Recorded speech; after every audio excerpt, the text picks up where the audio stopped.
তখন কাকিমাদের গ্রুপ থেকে একটা লাইন বেরিয়ে আসলো, কাকিমা নাকি মোবাইল কিনবে। আর সেই শুনে তো আমি বেজায় আনন্দ, আর এরকম ব্লগ বানানোর ইচ্ছাটা আরও দ্বিগুণ বেড়ে গেল। কারণ আমার ব্লগগুলো আর কেউ দেখুক না দেখুক, কাকিমারা তো নিশ্চয়ই দেখবে। আর এতে করে কাকিমারও সুবিধে হবে আর আমারও সুবিধেই হবে, তাই না? হ্যালো ভিউয়ার্স, কেমন আছো সবাই? গ্রামের গল্প চ্যানেলে তোমাদের সবাইকে স্বাগতম। আজকে শনিবার, এখন সকাল 6টা। বাসি কাজগুলো সেরে নিয়ে এবার ছেলেকে একটু এগিয়ে দিয়ে আসতে যাব স্কুলের জন্য। ছেলেকে স্কুলে এগিয়ে দিতে গিয়েই এই ভিডিও ক্লিপগুলো নেওয়া। আর যেহেতু বাসি জামা কাপড় ছাড়া ছিল, তাই আমি আসার সময় ঠাকুরের জন্য একটু ফুলও নিয়ে আসলাম। তারপর বাড়িতে এসেই আগে বিছানাটা গুছিয়ে নিলাম। তারপর তাড়াতাড়ি করে ঘর বারান্দা ঝাড় দিলাম। অ্যাকচুয়ালি আজকে এত তাড়াহুড়ার কারণ হলো, আজকে আমার এখানে যাওয়ার কথা, তো সকাল 9টার মধ্যেই বেরোতে হবে। তাই এতটা তাড়াহুড়া করে সব কাজ সারার চেষ্টা করছি, দেখি কতদূর কি করতে পারি। ঘর বারান্দা ঝাড় দেওয়া প্রায় শেষ। আর ওই দিক থেকে হাঁসের চিৎকার তোমরা শুনতেই পাচ্ছ, কারণ হাঁসগুলো এখন ছাড়া হয়নি।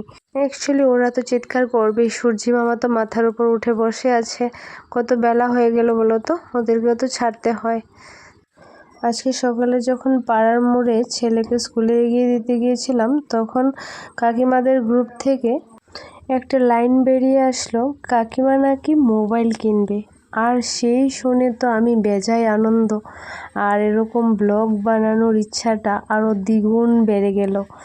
কারণ আমার ব্লগগুলো আর কেউ দেখুক না দেখুক, কাকিমারা তো নিশ্চয়ই দেখবে। আর এতে করে কাকিমারও সুবিধে হবে আর আমারও সুবিধেই হবে, তাই না? চলো, কাজের ফাঁকে একটু গল্পও হয়ে গেল। এখন আমার ঝাড়ু দেওয়া প্রায় শেষ। এবার যাব ওই হাঁসগুলাকে ছাড়তে। চলো দেখি এবার এনাদের মুক্ত করা যাক। এই দেখো, এনারা এবার মুক্ত। তারপর এনাদের ঘর থেকে এটা পেলাম।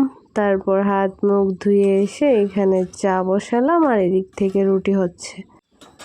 চা তো বসিয়ে দিলাম, এদিক থেকে রুটিও হয়ে যাচ্ছে। আবার ভাবছি এখন বাজে ঘড়িতে 7:30, এখনও আমি জল খাবারের পর্বেই আছি, কখন কি করব। তাই এখন ঘড়ি দেখা বন্ধ করে তাড়াতাড়ি করে চাটা দিলাম। তারপরে নিজেও একটু রুটিটা চুবিয়ে নিলাম, আর শেষ করেই তাড়াতাড়ি লেগে পড়লাম রান্নার জন্য। সব কিছু রেডি করলাম। এখানে শিমের বীজগুলো ছিলে নিচ্ছি, আর রাত্রি ভিজিয়ে রেখেছিলাম, তাই তাড়াতাড়ি করে ছিলে নিতে পারছিলাম। আর এদিক থেকে সয়াবিন আর এই কাবলি চানা এগুলা বয়েলিং করতে দিয়ে দিয়েছি, রাত্রি ভিজিয়ে রাখা ছিল। তারপরে এবার বসে গেল কড়াই, বেগুন কেটে নুন হলুদ মাখিয়ে দিয়ে দিলাম, হয়ে গেল একটা আইটেম। আর ওপাশ থেকে ভাত বসিয়ে দিলাম। বেগুন ভাজা হয়ে গেলেই কড়াইতে শুটকি দিয়ে দিলাম। শুটকি দিয়ে লাল মরিচের ভর্তা হবে। আসলে এই ভর্তাটা পেঁয়াজ রসুন দিয়েই বেশি ভালো লাগে। যেহেতু আমাদের বাড়িতে পেঁয়াজ রসুন খাওয়া হয় না, তাই আমরা শুধু লাল মরিচটাই দিই। সমস্ত কাজ শেষে যখন ভিডিওটাতে ভয়েস দিতে বসি, তখন ভাবছি কি সুন্দর ভিডিওটা তাড়াতাড়ি চলে যাচ্ছে। আর যখন কাজগুলো করছিলাম সত্যিই কি ততটা সহজ ছিল, আর ভিডিওতে কাজটা কতটাই না সহজ দেখাচ্ছে, তাই না? আর এখানে দেখো, রান্না শেষে গ্যাসের যে চুলাটা কি নোংরা হয়ে আছে, ওটা পরিষ্কার করলাম। তারপরে এবার আমি একটু একটু করে রেডি হয়ে যাব। আমার রেডি হওয়ার জন্য বিশেষ কিছু লাগে না, এই কয়েকটা জিনিসই যথেষ্ট। যেগুলো ছাড়া আমার চলে না, এগুলো আমার লাগবেই। ঘরদোর তেমনভাবে গুছাতে পারিনি, তবুও যতটা পেরেছি করেছি। এবার যদি না বেরোই ভীষণ দেরি হয়ে যাব। চলো এবার বসে পড়লাম গাড়িতে, এবার যাওয়া যাক। সব শেষে এটাই ভালো লাগছে যে 9টায় বেরোনোর কথা ছিল, একদম ঠিক 9টায় বেরোতে পেরেছি সব কাজ শেষ করে, এটাই ভালো লেগেছে। আর তাছাড়া সকাল সকাল বেরিয়েছি বলে রাস্তায় যাওয়ার সময় জ্যামটা কম ছিল, আর তাড়াতাড়ি পৌঁছাতে পেরেছিলাম। আর ধুলোবালিও একদম কম ছিল, যাওয়ার সময় বেশ ভালোই লেগেছিল, খুব তাড়াতাড়ি পৌঁছে গিয়েছিলাম। আর এখানকার রাস্তাটার কথা কি বলবো, রাস্তা পুরো ভাঙা, কাজ চলছে, আর কি ঝাঁকুনি না লাগছে গাড়িতে, কি বলবো তোমাদের। আর ভাবছি আসার সময় তো এই জায়গাতে আমাকে খুঁজেই পাওয়া যাবে না, এত ধুলো হবে। টাউনে যাওয়ার পথে রাস্তার এই জায়গাটাই আমার কাছে বেশি ভালো লাগে। দুদিক থেকে বড় বড় গাছে ঘেরা। গাছগুলোর কারণে রোদ্দুরের তাপটা তেমন লাগে না এখানটায়, আর বেশ বাতাস, ভীষণ ভালো লাগে এই জায়গাটা।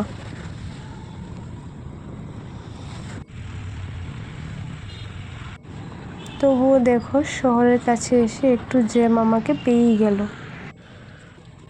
চলো, যেখানে আসার কথা ছিল এখানে চলে এসেছি। এবার কাজ হয়ে গেলেই বাড়ির জন্য রওনা হব।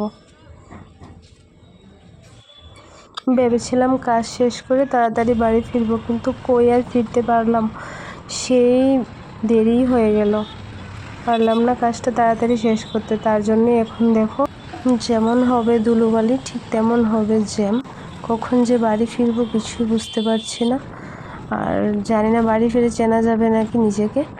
বিশেষ করে তো চুলের অবস্থা সেই রকম হয়, মানে কি বলবো, চুলগুলার চোখের পাতাগুলার তো একদম কালারই চেঞ্জ হয়ে যায়। আজকে এই পর্যন্তই। সবাই ভালো থেকো, সুস্থ থেকো, আর এইভাবে ভিডিও দেখে পাশে থাকো। Thank you. চলো, এবার ভীষণ খিদে পেয়ে গেলো, এবার একটু খাওয়া যাক। টাউনে আসলে একটু দম বিরিয়ানি খেতেই হয়।